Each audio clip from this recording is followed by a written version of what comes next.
Hey guys, it's Sippi. You may be wondering why I'm here today, where am I, and what am I doing? Well, I can't answer what I'm doing and where I am yet. I actually can't answer where I am at all because I don't know where I am. But I just wanted to reflect on Eeb's journey so far. As you may know, he went on vacation with Eebpack 3000. He'll need this vacation, given that what's next to come is going to be much harder than anything so far. How do I know all this? Well, let's just say I watch him through worlds. Our story starts off with a young Eeb asking for a hamster. He looks so young, but I wonder why a hamster specifically. He used the Book of Life. I have no idea where he got such a powerful book, but he did indeed succeed in getting a hamster. I don't know how to feel about seeing this. A while later, he went on a journey to collect 1,000,000 coins. They were worthless and that took a toll on his mentality at the time. This is actually the first time I saw two Eebs appearing in the same room.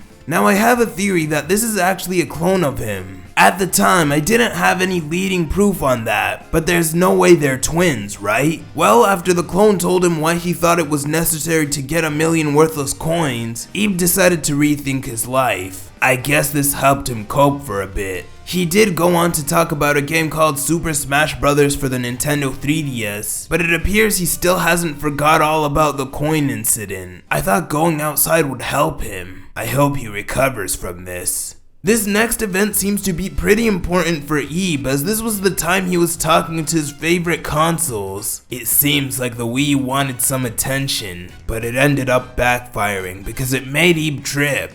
I guess that isn't a good look for the Wii U. Well, Eeb got mad and stormed out of the room. Uh-oh.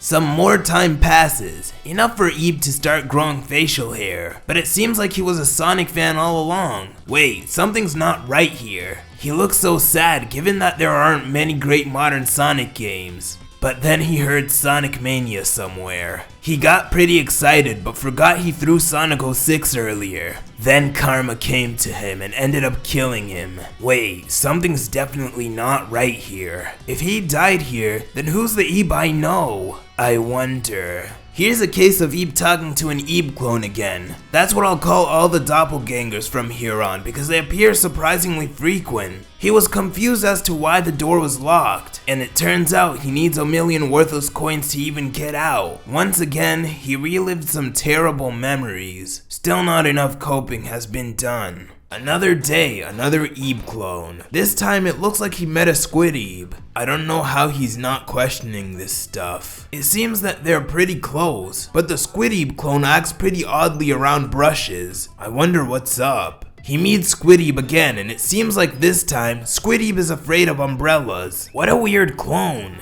Of course, he's a clone if my theory is correct. Eeb did eventually discover his talent for telling some great puns. So much so that some music came out of nowhere and started a montage. Weird. One day, Eeb decided to practice his sweet hat tricks, but ended up messing it up. For whatever reason, when he messed it up, it landed on a hamster cage, thus making him discover a new power. I don't know why he's never used it again though. Well, he talked about Mario's Odyssey and wanted to decide whether it was better than The Legend of Zelda Breath of the Wild. At the end, Super Mario 3D World slid towards him and forced him to replay it. Eeb seems like a pretty ignorant person though. First, he has a strange looking hamster appear out of nowhere. Then he meets another person looking exactly like him. And now he's surrounded by so many inanimate objects that can talk. Seriously, how does he not question these things? He ended up playing through the entirety of 3D World and completing it in a span of 1 week. Wow, I've never played a video game before, so I find that pretty amazing. After talking about the game, he wanted to play it again for whatever reason. But when he got to where his Wii U typically is, to his surprise, he found it gone. And that's where he found a message from him. PS Lover 2000. It says that he's the one who took his Wii U. So it's up to Eeb to find it. A week passes and he hasn't even gone to search for the Wii U. In fact, all he did was try to forget about it. And after another week, he really did. That's when he saw the gamepad and remembered. That's all it took to push him to find it. Even though he prepared, he couldn't find any leads. But the gamepad ended up helping him through his journey. He ended up going to a school which led him to a magic wall that takes him to exactly where he wanted to go. It's a pretty wacky world he lives in. I could say that much at least. Soon after, he meets PS Lover. They end up talking, then fighting. It almost looks like PS Lover triumphs over Eeb, but the Wii U ends up saving him. How remarkable. Even though Eeb has been rude towards it all this time, it still chose to save him. This action from PS Lover angers Eeb and was enough to let him defeat PS Lover. But Eeb had to bury his Wii U and only left him to reflect on his past actions towards the console. He seems pretty regretful towards his actions, but ends up being very thankful towards it. He recalled a conversation he had with a future Eeb, which I don't understand. But I guess that's what makes him motivated enough to go on his adventures. What an eventful first journey, but it only got tougher after this. After Eeb's grand Wii U adventure, he became bald.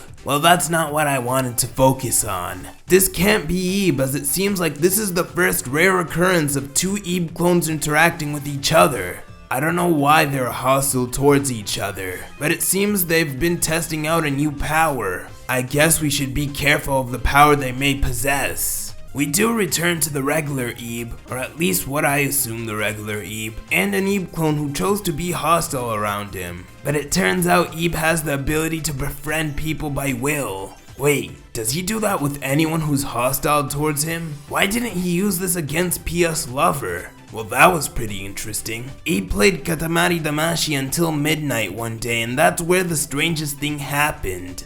The TV talked to him. It almost looked like it actually hypnotized him as it told him to go inside of it. He slowly but surely made his way towards the TV and eventually, he went inside of it. What came next was another grand adventure. Maybe it was fate for this to happen. Eeb fell into the TV and ended up in the TV dimension. That's where he met me. It's pretty remarkable that a human was even able to get there to begin with. Although I called it my world, it really isn't. I've just been there for a very long time that I almost called it home. But now I'm free thanks to Eeb. I explained what the situation is to Eeb, but he was pretty hopeless in understanding. For whatever reason, he decided to tell some people at his school and they didn't believe him. But he did end up building a friendship with someone who just wanted to be friends. Well, that's cool. The next midnight came and Eeb came back to the TV dimension. I did some more explaining, told him he had an impure heart since he wasn't being true to himself. Then I made the decision to take him to the shadow since he isn't admitting to the truth. We got closer to the shadow when suddenly two roaming shadows got close to us. That ended up awakening Eeb's alter ego, Hachiman. He had no real trouble defeating them and we were able to move on because of his efforts. Alas, we finally reached his shadow, yet Eeb couldn't accept the truth. Even though he knew deep down that all of it was true. Since he denied it, his shadow got stronger and Eeb was helpless in defeating him. But he finally started to accept himself and was able to defeat his shadow once and for all. At least I hope he did. And that's where me and Eeb's journey came to a temporary end. Even though he got out of the TV dimension, he ended up in PS Lover's house. I have no idea how he got out of there. Right after the TV adventure with me, he had a 3-day-long therapy session with Dr. DeCock. It's strange as when he finally got back to his house, he found a small change. Well, I can't really call it small, but there's no way this was normal. In fact, I don't know if that was just his eyes playing tricks on him or that was actually what happened to his place. Well, at least he went back to therapy right after that. He did get better eventually. A week after we went our separate ways, he took a break and played one of his favorite games of all time. I guess it is important to take a break after all. I sure wasn't, as he would soon find me again. But I'm skipping ahead of the story a bit. Enter Salesman Eeb Clone. This clone always pesters Eeb into buying something he doesn't really want to buy, but eventually convinces him to buy it anyways. What a clone.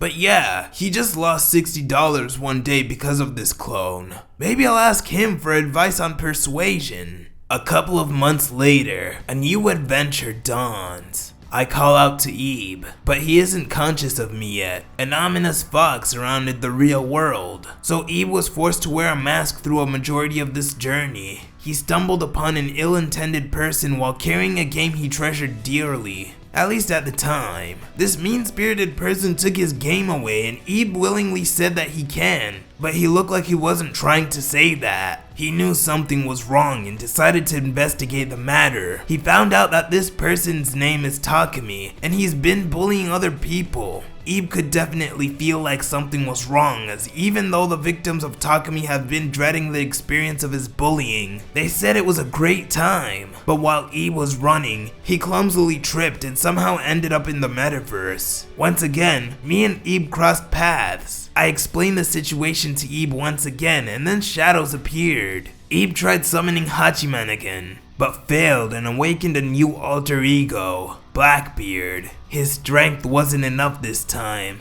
but I ended up getting an alter ego of my own called Oni. I don't use one anymore, but it was an odd experience to say the least. We easily beat them and moved on to confronting Takumi. We did eventually get to confront him, but we ended up having to discover his entire palace before getting to him. Once we got to Takumi, all we had to do was fight him and get his treasure. It was easier said than done though, but eventually we were able to do it. Eeb did awaken an ultra alter ego, but it doesn't seem like he could summon it at will. We defeated Takumi, got him to change his ways, and once again, I had to part ways with Eeb. It sucked, but I do believe I'll meet him again one day. I did mention my cousin to Eeb, but it looks like he doesn't remember him. That's a shame, but I think he will remember him soon enough. Eeb did eventually befriend Takumi, and that was the end of another journey.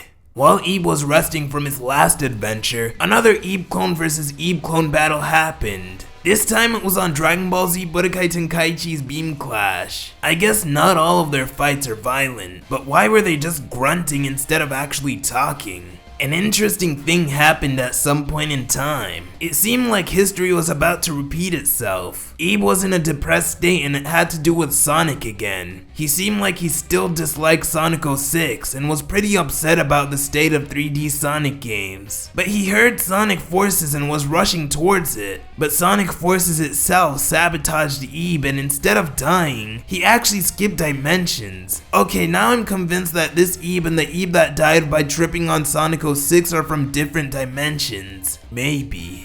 Finally, the true Eeb appears. Actually, I can't tell if this is the true Eeb or not, as he's fighting a clone. In fact, they're fighting because they're arguing on who the real Eeb is. Man, this is getting confusing. I'll just assume the Eeb that won the fight is the real Eeb. He did bring an interesting point, saying that someone could have been responsible for cloning him. I guess that confirms that there really are Eeb clones. After the battle, he went on to meditate and train for a situation where he has to deal with more Eeb clones. I wonder why he's anticipating something like that. Eeb gets depressed again, but this time, it's the real Eeb, I hope. I don't know how he got depressed off of Katamari, but he came to the conclusion to give anime a try. I see no correlation. Eeb watched some anime and wanted more of it because he enjoyed it so much. He decided to call Takumi, who now seems to be friendly, to ask for some recommendations. Well, it's nice to see them moving on and being friendly towards each other. After watching some more anime, Eeb decided to ask Takumi for guidance again. Takumi ends up inviting him over to show him the ways of a true anime fan. I don't really get it, but okay. When Eeb got to Takumi's house, he did exactly what he said he was going to do. With Eeb now informed, he had the sudden urge to go visit Japan. Takumi tells him of a way to go there instantly and gave him a meeting spot so they can both go. When Eeb gets there, Takumi explains the method of getting to Japan, but Eeb forgot his luggage, so he had to delay the transport to get his luggage. But when he goes to get it, tentacles came out of the TV. Not the TV again. Eeb appears to be falling from the sky.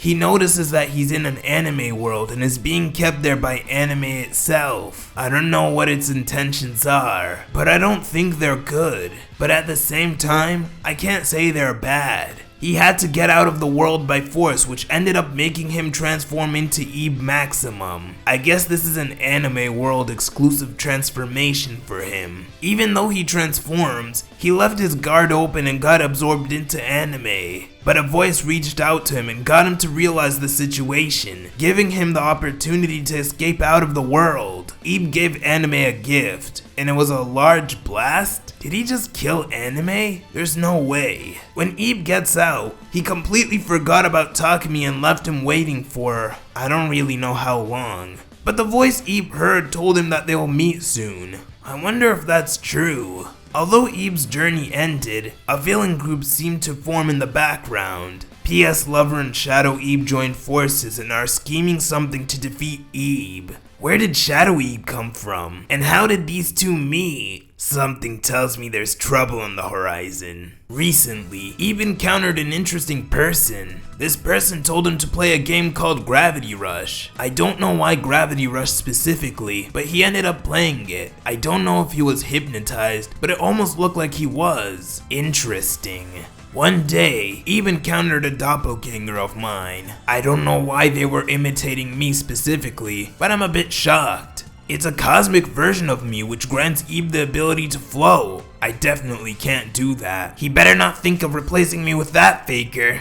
It's been a while since the Eeb clones did anything, but there was one in particularly that I found very interesting. There was a Kirby Eeb clone that has the same abilities as Kirby. I never thought I'd see the day where this is even reality. It doesn't end well for the Eeb clone that stood in Kirby Eeb's way. Back to the real Eeb. He had another encounter with that interesting person, but this time, it was in a dream. They had a conflict, but Eeb woke up when the dream got too intense. He did say that the dreams are feeling more realistic. Now here was the day that my theory was confirmed. One day, Eeb was pretty bored. Out of nowhere, another Eeb emerged and he calls himself Eeb Clone 338. In other words, Eeb Clone Eeb. He was the 338th clone, and it seems like he was important to a corporation called E-Corp.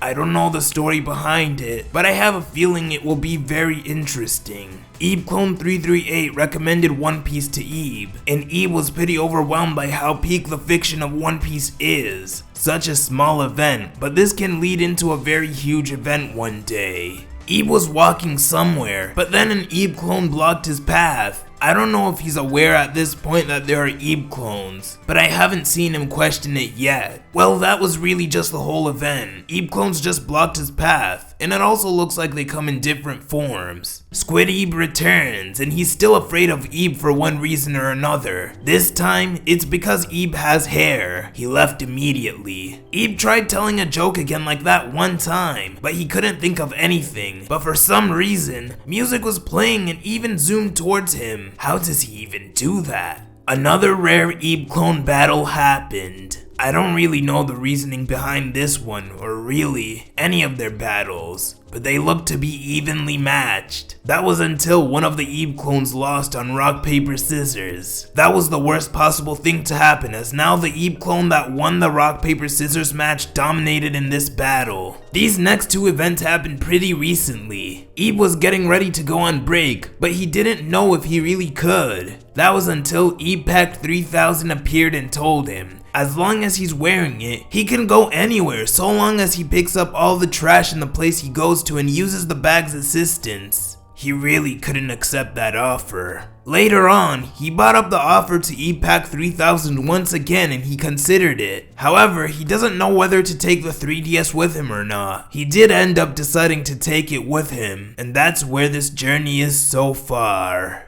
A very eventful story so far. I don't have the answers to what happens next, but it seems like it will be a very exciting journey. I have my wonders towards where he will go, but I can't say I'm not worried for him. I'll continue to look at Eeb's journey until we eventually meet again. However, as he's on break, I should continue to find my final destination. Whoever's listening to this, I hope you understand his story a bit now. I'll get to the bottom of this source of evil, and I hope I can help Eeb once again. Even though this was the final wish from my cousin, I'm doing this for myself now. Just you wait, Eeb's World.